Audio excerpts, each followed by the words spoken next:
Hello, y'all, and welcome to CRE with CBC Worldwide Podcast. My name is Ashley Wilson, and I'm the Senior National Manager of Culture and Growth for Coldwell Banker Commercial. You are listening to Market Tales. This is our series where commercial professionals tell their tale of how they got into the industry and a background into their market and what's really driving their challenges and their growth. All right, so together we're going to delve into the name of world of commercial real estate where every deal tells a tale and every market has a unique rhythm. My guest today is AJ Thoma from Champaign, Illinois. Hey, AJ, how you doing? Good morning. How are you? I'm fantastic. Thank you so much for not just being on the podcast today, but wanting to be on the podcast. So I know you reached out and said, hey, I want to do this. I'm like, you know what? Why not? I love it when people volunteer and I don't have to go out there and convince people. No, I mean, it's one of these things that I'll kind of reiterate later on, I think. But when it comes down to, it's not necessarily getting yourself out there, but it's saying yes to new opportunities. And so I've taken time to, over the last couple of years, to speak with the University of Illinois, a student real estate association called Rho Epsilon, which gets me out of my bubble, right, a little bit, because I'm talking to younger folks. But any opportunity you have to get your name out there, any opportunity to get in front of a lot of people is definitely beneficial in my mind. So more than happy to do it. I was with Matt this summer and said, hey, I see you guys are doing these podcasts. I think I have some good information to share. Yeah, and you're a great I storyteller. got one for you. Yeah. So we've hung out several times. We met at our global conference at the Top 2 trips, and you always have good stories, you and Michelle. So I'm excited to hear what you're going to share with us today. Let's kick it off with how you got into commercial real estate. So most of you know my father, Art Thoma, who has been in the business for 40 years, who recently retired a couple years back. And so growing up, I knew that he was in real estate. However, I had no clue what he physically did on a daily basis. Although I did help him with some site selection early on in my career and some document currying, like I think every son or daughter of a real estate professional does at some point in time, right? In high school, I actually took multiple web classes and ended up teaching a class my senior year. Web 101, and actually maintained our district's admin site along with our school page that had, school lunches, information about the district, et cetera, et cetera. After high school, I ended up landing a very coveted internship before my freshman year at college with an insurance company that was local. They're a large employer, and basically the only avenue I had for a job after college in web design if I wanted to stay local. Long story short, I got hired on the first interview question. Had a bad experience there. I told you to make the long story short, but my boss was 26 at the time. I did everything faster than he did and better than he did. He gave me a bad review. So with this bad review, I was actually banned from working for this company for 7 years. After graduation. So my life is kind of thrown upside down. I had positive support from all the rest of the team, the HR. However, based on this check mark, basically, I couldn't work at what I thought I wanted to do. So devastated, come back to school, drop every IT class that I had signed up for. And I'm sitting there thinking, what am I going to do? I just don't know. So throughout that time, I was going to lunch with my father about once a week. On Tuesdays, to be specific. And we'd go out to lunch and we discuss things. And he suggested about half the semester in, but why don't you go into real estate? And I said, and do what you do? I don't even know what you do, to be honest. So, fast forward a little bit, I end up meeting with one of our younger brokers who's no longer in the business. And we sit down, kind of get a game plan.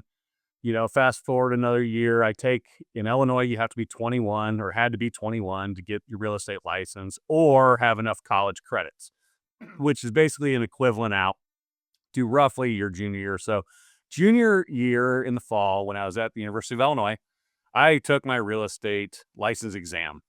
Stupidly, I decided to take the final at least, during semester finals. At the time, I was taking 21 hours. I was working 45 hours a week.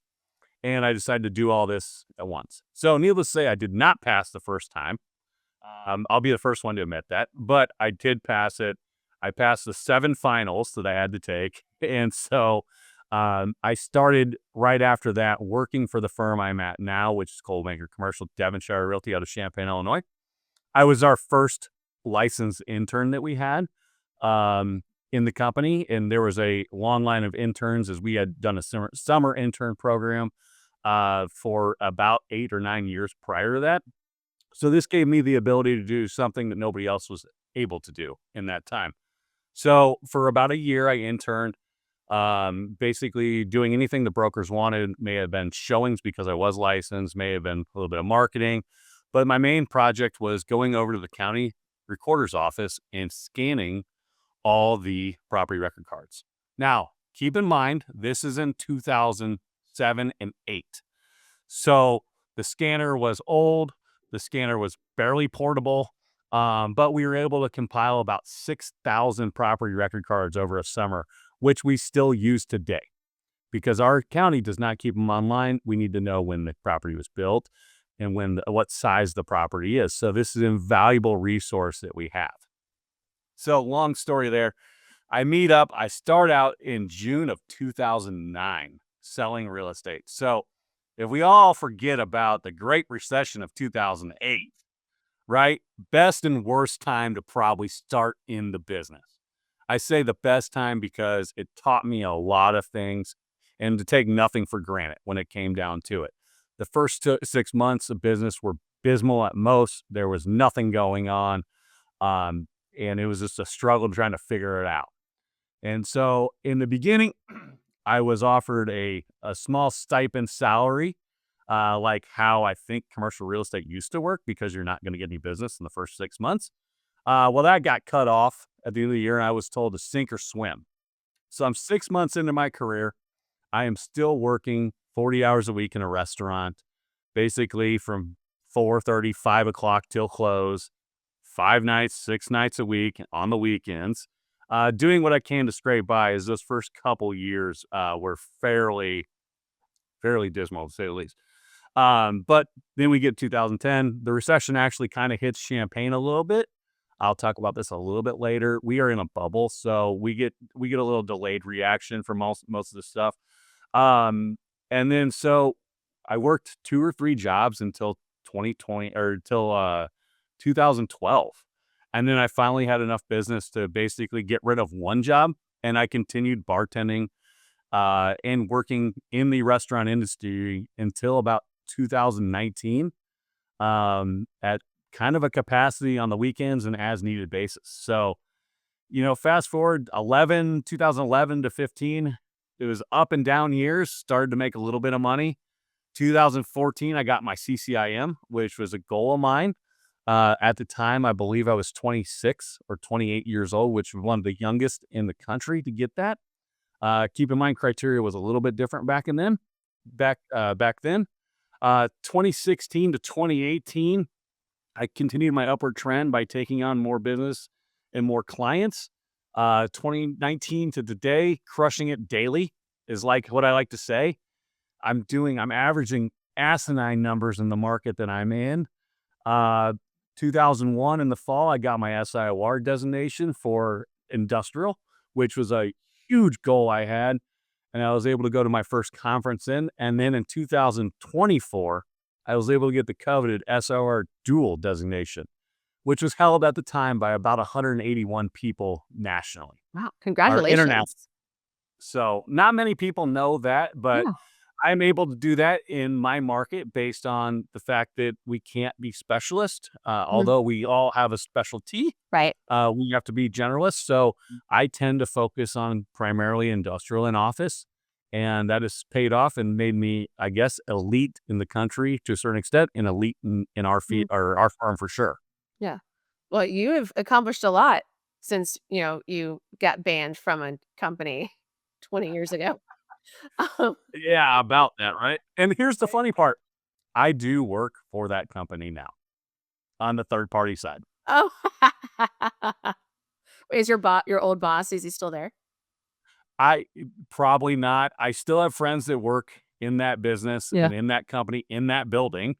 However, there's been a lot of changes, um, and to be honest, it's for the best. Yeah. Um, I sometimes wonder what my life would have been like if I would have gone down that route, but I think I have a significantly better future, Mhm. in this business, and I've been able to use a lot more of my skills, my natural skills versus sitting behind a computer all day Right. and hammering out code, right? Right. Yeah. Well, and then I would the look forward to that. hospitality. Yeah, the hospitality piece. I mean, you are a people person. You you can talk to anyone. You'll talk to a wall, you know? Yep. So and also you have a good read on people, like being in the hospitality industry, learning how to read folks. And I love that you that you stuck to it until what you said 2019.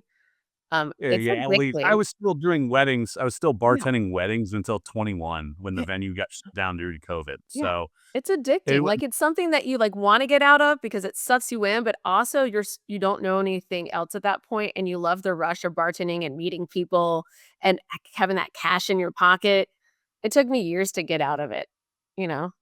cash is king. And I'll tell you what, working weddings is what I mostly did towards the end.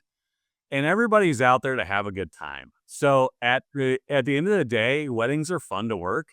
And what better thing do I have to do on a Saturday night than make a couple $100 in cash and feel good about myself. So Right? Be a part of someone's big day. That's kinda nice.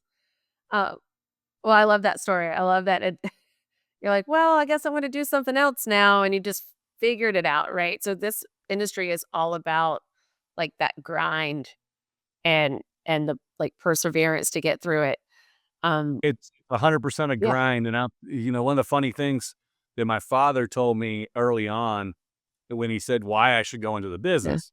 So I had traveled with him in 2004 and 2005 to two different SIOR conferences. I didn't go to the conference by any means, but as a reward for doing well in school and et cetera, my dad took me out there to play golf. So I got to travel out to Palm Springs, California, and Scottsdale, Arizona, and I got to play some really nice golf courses. Thanks, Pops. But at the end of the day, he said, "Well, you remember when we were in Palm Springs and we went to the SIOR party?" And I'm like, "Yeah." He goes, "You remember when you were drinking and you were 18 years old talking to fellow SIORs?" And I'm like, "Yeah." He goes, "Do you have any idea who you were talking to?" And I'm like, "Nope, not a clue." so He goes, "Well, that was a Fortune 50 CEO." oh, He goes, "So with that being said, you can talk to anybody. You're smart enough, and I know you'll do well." that's a great point. And I always tell that to our new folks in the network. Like the young, we're trying to like get this new generation of brokers in commercial real estate right now, and we have some that have joined CBC, and they're so hesitant to go to the conference. And I'm like, just go talk to people, talk to anybody. Don't get stuck in your own head like, oh, I don't know enough about it yet. I can't talk to these folks that have been doing it 30 years. I'm like, those are the people that you should be talking to because you can learn from them and you just want to get your name out. You want people to know who you are and that you're there to learn. And we want to see, here's the thing. I'm 17 years into this business at this point. We want to see the younger generation come in. We want to see them grow and that transfer of knowledge. I mean, there is decades of knowledge traditionally in each office. And so that knowledge is invaluable because it's not written down anywhere. Right. So knowing this stuff and then being in the business, you got to transfer that knowledge because you rattle off the 5 previous uses for a building to somebody, they get pretty impressed. Hmm. Yeah. So it also helps. I'm a townie too, by the way. So born in Champaign, raised in Champaign, went to Champaign for school, for college, and then decided to have my career here. So it makes it a little easier for myself. But with this being a tertiary market, which we are primarily in, anybody can do the same type of thing that I'm doing. It's not Hmm. rocket science. Right. Well, let's talk a little bit about your market, about Champaign, Illinois. You touched on it a little bit, how it's tertiary market. Everyone is a generalist, but you do tend to specialize in something, like you gravitate towards something. What else can you tell us about Champaign, Illinois, and specifically your location, in case folks aren't aware where it is in relation to, let's say, like Chicago? Yeah. So Champaign, Illinois is located in the middle of corn and bean fields, about 2.5 hours south of Chicago. hour and 45 minutes west of Indianapolis, and then about 2.5 hours northeast of St. Louis, located on three interstates, I-57 running north-south, I-72 and 74 running east-west. So we are in the middle of everything, for lack of better words, and able to get anywhere. So our market, when we talk about the generalized market here, we're talking about all of East Central Illinois, even into West Central Illinois. So our market criteria, we typically say, if you're looking at a map, it's I-80 on the north, which is Joliet, which is about an hour south of Chicago. We don't want to go anywhere near that because it's a whole different ballgame. And then to our south border, we go down to I-70, which cuts basically from St. Louis to Indy. And that is, we will go past that southern border sometimes if the project is right. And then east-west, we go state line to state line. We stay away from the west side of the state because there's not a whole lot going on over there. But we try to focus in East Central. So in those markets include Peoria, Bloomington Normal, Danville, Decatur, Champaign-Urbana, Springfield, and other small towns in the area, because we are the Rust Belt. We are where manufacturing was. Every small town had an industrial facility, almost guaranteed, because that was the population growth. And that was the generation. That's why the town started around that and grew, is because of the manufacturer that was in place. So we cover a very expansive market. Our trade area is about 1.5 million people, which is fairly small.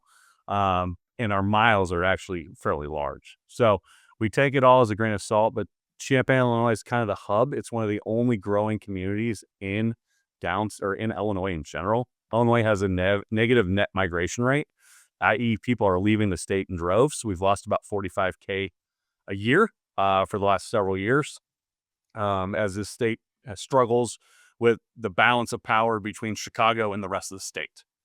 So it's been an interesting career. It's not a state that I would say that I want to live in the rest of my life, but it's been a valuable place for my business over the years, and I've been able to make what we have into something special.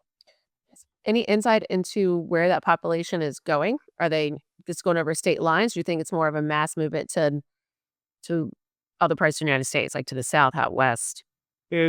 So we see a lot of movement to the Florida area. We see a lot of movement to the Texas, Arizona, the Kentuckys, the Tennessees of the world. No income tax state. Illinois has income tax that's rather high. We have a high tax burden in general with sales tax, with property tax, or I like to call land rent. And so with Illinois being a fairly deep blue state and having the taxes that are there, a lot of people, especially retirees, are seeking to get out. Let's keep in mind, we still have a winter. Our winter basically runs November through March. So a lot of people don't want to be here anymore. I don't blame them one bit. I love snow. I hate ice. So, it is kind of what it is. Yeah. Well, that gives us a good picture of your market and kind of like some impacts in the market and that location too. So let's move on to your business. So can you tell me about a time that you've won the business and what you think made it a success? Yeah. So this is a very interesting question to me because I don't really have to make the pitch very often, right? To be honest, I don't really know the last time I sat down with a group of individuals knowing that, I'm one of 3 brokers they're interviewing or whatever it goes down to. But, what I thought a lot about this question prior, and here's kind of what I kind of came up with. So much of my business comes through longstanding relationships with developers and referrals from major firms like CBRE, JLL, Cushwick, and my SIR colleagues. With that being said, there's a couple key principles behind winning the business and keeping the business. And I like to summarize that as AMF. So it's authenticity and accountability, market knowledge, and focus. So when I'm talking about authenticity and accountability, clients can quickly sense when someone isn't genuine. Trust is built on being straightforward and transparent. Do what you say and say what you do. I see this so often where somebody says they're going to send me something and never gets sent. They're going to do something, it never gets done. And I will tell you that your clients will see through that. So market knowledge, knowing the market inside and out, including comps beyond your immediate assignment, demonstrate both expertise and versatility. And what I mean by this is you're meeting with a client and you can rattle off X, Y, or Z about a building 4 blocks down or cross town or even in another market. It shows you're versatile and that you know what you're doing. The F standing for focus, staying in your lane, and knowing where you can deliver the most value ensures better outcome and stronger client relationships. And what I really mean by this is if you don't do a lot of retail, don't claim you do retail. If you say you know about multifamily, but you don't know how to run a pro forma, don't take it on and make it seem like you're an expert. Don't fake it till you make it. People can see through it. I see it on a daily basis with new brokers, even experienced brokers that don't quite know what they're talking about. And I will tell you that shines through because I talk about this with my clients a lot. I'm really an anti-broker broker, to be honest. But I have 3 more things that are not part of that I wanted to touch on that I think are so important. So continuing your education and credentials. Designations like CCIM and SR are absolutely invaluable. They not only provide advanced technical knowledge, but also convey credibility. If you don't know, CCM is often considered the master's level of real estate, and your SIOR is the PhD. Clients naturally place greater trust in professionals who have invested to this level of expertise. So I can look at my business and the timeline of what I've made over the years, and I can tell you that when I started on my CCIM, and then when I went after my SIOR, my numbers have greatly increased over the years. Part of that's due to my instant cred. So one of the problems starting out in this business at 22 years old is who's going to trust a 22-year-old with their multi-million-dollar project? And that just, to be honest, that takes time. CCIM helps solidify my ability to get and retain these clients. The SIOR was the knife in the heart. So that basically said, there is no project in this area that I cannot work on and be competent in, specifically when it comes to office or industrial, which led to, as you know, Ashley, my almost 400,000 square foot sale I had last year in December. So the other thing, like I said, know your role. It gets interesting. I tell everyone I don't sell anything because I really don't. I am here's how I describe it. I am a marketing firm with expertise in negotiations and market valuations. I know for a fact that I'm a middleman. The sooner I realize that, and I didn't realize that till about 3-4 years ago. But I will tell you, my life has gotten easier. I'm not going to convince somebody that one asset is better than another asset because they already have a predetermined set in their mind of what they want. So it's my job to help guide them. And that's on the tenant side versus the landlord side is the marketing firm, right? You got to get the best piece of marketing you can. You can't just take a Google Earth photo and throw it up and hope for the best, right? And so, have some pride in what you do. I actually handle all my own marketing, which I've been told not to do on countless occasions because it's not a high value thing of my time, but I do think it matters. And I've tried different pictures. I've tried 360 photos. I do a lot of drone aerial, you name it. There is a difference. And my last kind of big one is keep a long-term perspective. Brokers tend to be transactional and short-term viewpoints, chasing the next paycheck, right? Don't be that person. Do the right things now and keep the future in the focus so that you don't lose sight of the long-term goals. So, i.e., do the small deal for the big client now in hopes it will do something in the future. I will tell you from my experience that long-term planning that I have done in client cultivation over the years has paid off drastically and dramatically in how much I take home and the volume of business that I do. Wow. Yeah. One of the most powerful things I heard you say at the beginning was it's not about winning the business, it's about keeping the business, right? And 100%. then going into saying that you're gonna do the small deal now in hopes it pays for something more in the future, and then don't look short term and so transactional like many brokers have that mind frame, um, but to think long term.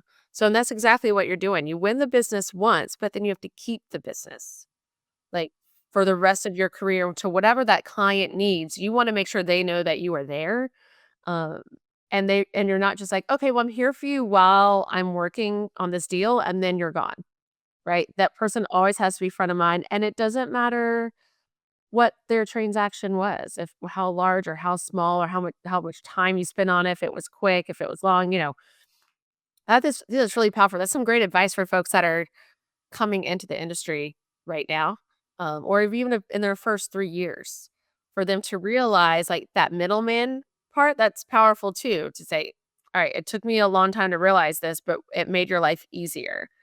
Oh, Um, yeah. and so I do you like it's less stress. Yeah. It's just less stress because I know at the end of the day, there's nothing I can do if I've gotten back to everybody and everybody has the information. There's nothing I can do to move this forward. And so, and I could literally in a different podcast or whatever, I'd be more than happy to give examples of how that's gone from the littlest tiny listing to literally my developer client that I do about 95% of their stuff for, or between, I've sold the weirdest things in the world. I swear. I've sold probably 7 movie theaters that have been shut down. We're in the process of selling a loop track. I've sold gas station. I've sold brownfield sites that haven't been touched in 55 years. I sell a lot of banks. It's the weird nuances that I've taken on over the years is astronomical. And I'll tell you what, I enjoy finding and learning about these new things. I'll tell you what, list a loop track and then you'll find out kind of some pretty cool stuff that you never thought was even out there, but nobody's going to know what a loop track is. So I'm encouraging you to look it up. Yeah, I don't know what it is. So I'm not gonna ask you, though, because it's gonna ruin it for the listeners. I want everyone to be Googling what a loop track is, and I'm gonna have to do it after this. Um, okay, other than that, what's the weirdest thing or the most unique transaction that you've had? Oh man, we might have to pause it here. Um, I've worked on a lot of interesting things. I would say unique because it's recent is I had a 186,000 square foot industrial facility that was Class A listed. It was my second time around listing it with a different owner, and we had it listed for lease. We received an offer to purchase, and this happened actually last year. So this is just weird because it just of how everything happened. We had an offer to purchase come in on the property that was accepted. In the about 2 days or 3 days following that, we had 2 different offers to lease the property from national groups for the entire thing. So owner would prefer to lease it versus sell it, doesn't wanna cut his losses. So we're working through these leases. We get blackmailed by the other brokers, saying they have signed leases and they need the commission agreement signed before they can send the lease, whereby I had to call the managing broker of the firm to basically explain what was going on and tell them, hey, look, your broker is trying to extort money from us when there is no deal yet. So this went through about 5 iterations. I finally got the owner to say, hey, these guys are not real. They want to do something, but they're not actually going to do something. In the meantime, the buyer actually increased their purchase price for about $1.5 million more than what the property was worth. And we said, let's go with the buyer. Told the other 2 tenants who never panned out or never located locally. And then we sold the facility in January of this year. For $1.5 million more than the original price. And when he didn't wanna lease it or he didn't wanna sell it, he wanted to lease it, but he used that leverage. That's great. That is weird. That's the weird, That's like, so that's the one that sticks out. I mean, I've sold crap. I've literally sold stuff for my smallest sale is a $2,000 piece of ground where I got paid $500 on because the owners didn't want it. And I said to my client, I'm like, dude, like, I don't really want to work on this. How he's like, come on, you've worked with me in the past. I'm like, fine, we'll write it up. Went to the closing. I got my check. Like, I think the owners were out of pocket to get rid of this little tiny piece of land. Yeah. But, there's stuff like that, or I've sold stuff with holes in roofs the size of cars. I've sold historic properties. You you name it, we've gotten through it. Yeah. I love that. All right, so let's move on. Great stories, by the way. I knew you'd have some. Let's talk about Champaign a little bit more. Yeah. What do you think is going to happen in your market, whether it's generally or what you try to specialize in the next 12 to 18 months? So we have a college community here. So our university has about 50,000 students. So we get infiltrated every fall or late summer, and then they leave for the summer, and it's glorious. You can get around town. There's no traffic. It's lovely. So with that being said, I'll kind of break it down into the sectors a little bit. So multifamily is huge in our community. Already we have the students. Our population of our university has grown about 10,000 students in the last roughly 15 years. From when I went there, it was under 40. Now it's over 50. So that's about 17-year gap. That shows you kind of what's going on. So we have seen, or I have watched in my office, because I face campus, 19 skyscrapers go up over the last 15 years or so, which we hadn't had before. 2007-ish, I think, is when our first skyscraper kind of came in. But multifamily on campus will do historically fine. It's stupid low cap rates, land prices that you never would have thought you've seen in town. The highest comp I saw was $800 a square foot, which is just astronomical. I think that's downtown Chicago pricing in the Magic Mile, if I'm not mistaken. But that was for a massive development. Off campus, like everywhere else in the U.S., multifamily has remained great. There's a want or a need to build in most communities that we serve. And so we are seeing multifamily projects being delivered. Now, you see that multifamily has been great because there's always a demand for housing, where office retail have been fairly stagnant. Our office market has actually been fairly well. It's done well over the last several years, with owner-occupiers driving that market more than anything else. And so with that being said, we'll see no new developments in retail or in office until the delta between, existing market rates and new construction kind of equalize or get closer to that equilibrium, where it makes sense to economically build these facilities, unless it's a build-to-suit. If it's a build-to-suit, that's going to happen regardless of whatever. We've seen a growth of, I think, about 6 coffee shops in our community in the last year and a half. I don't know what's going on, because we have 4 Starbucks, 5 Dunkins, and these are 7 Brew, Dutch Brothers, you name it. They're all trying to come in. So we'll Students need see their more. coffee. They do, but Yeah. they're not even focusing near the campus, which is Oh. funny. So, which makes me believe that, it's, maybe that coffee cup takes 50 cents to make and they're making that big of a profit, but there's got to be some margins out there. I don't drink coffee, so I don't really know. Yeah. So, then we get into what I work on is the industrial side. So in Central Illinois, we're not seeing growth in industrial when it comes to new properties. In the early 2020s, we did. I was part of about 5 or 6 build-to-suits that we did locally here in Champaign and one in Decatur. The biggest one being 650,000 square feet for Ryder Logistics. And then the most notable being about a 92,000 square foot facility for Amazon. Back in the early 2000s, prior to COVID construction numbers skyrocketing, basically, we were able to build these. The economics still made sense. It was a couple bucks higher than what the market would bear, but given the use for these buildings and the specifics of them, it was cheaper for us to build versus try to retrofit existing. As far as the industrial market, it stays rather strong.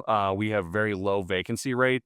However, we have no new product. So at some point, we're going to hit that saturation point where we have next to nil vacancy, because you can only convert these Class C facilities so much, and they're not going to drive what the new needs are.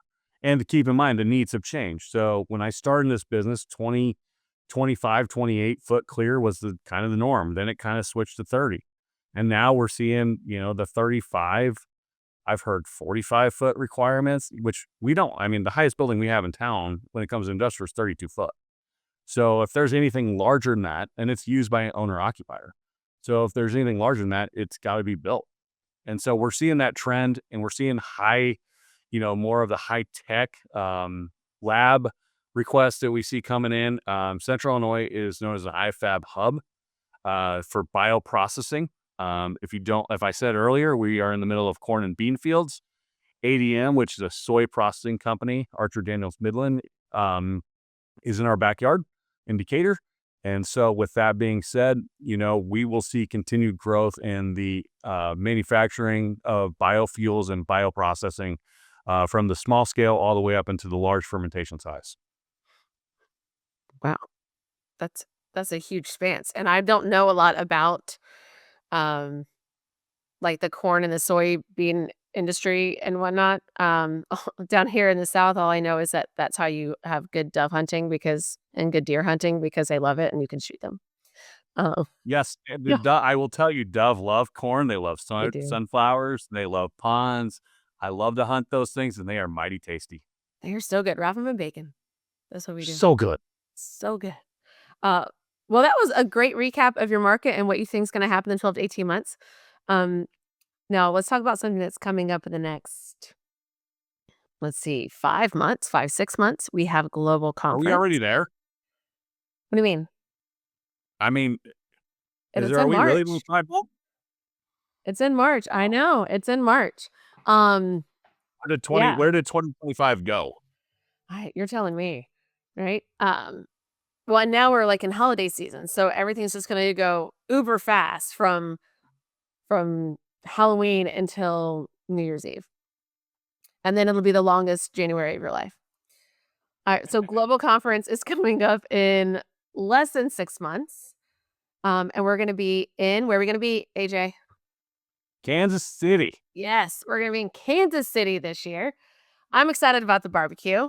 Although I'm really picky because North Carolina, we are very specific on how we like our pigs Different here. style of barbecue, different styles. Very different styles.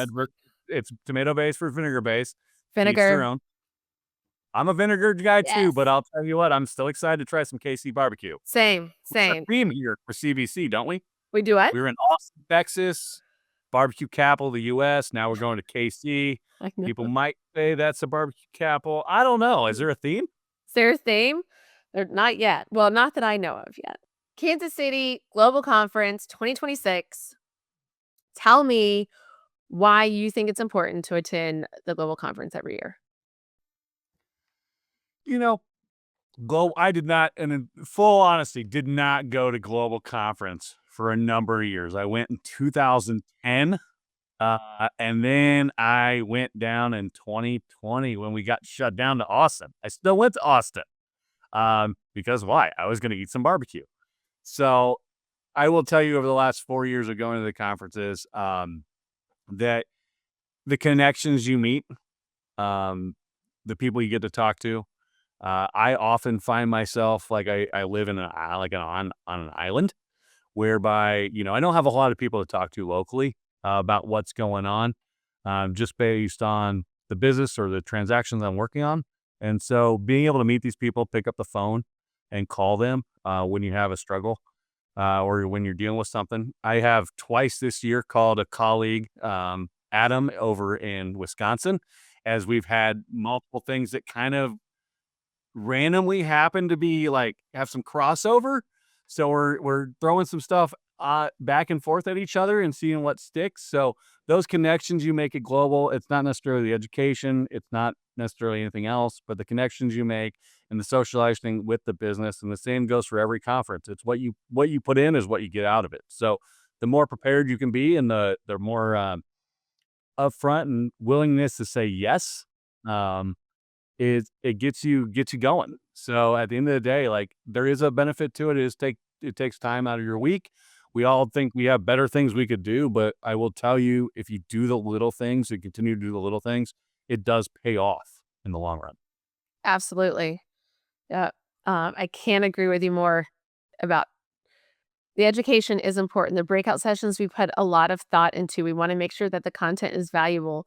But at the end of the conference, it's that celebration time, the conversations that happen in the hallway in between the breakout sessions. It's the conversations that you have walking to the event, right? Or the after party after the final night celebration. It's those moments that you really make those connections, and then you feel like you have someone that you can call, like you said, for challenges, or maybe just even like solidarity. Like, hey, is this happening in your market? Because this is new, and I just want to know that someone else is suffering. 100%. Yeah.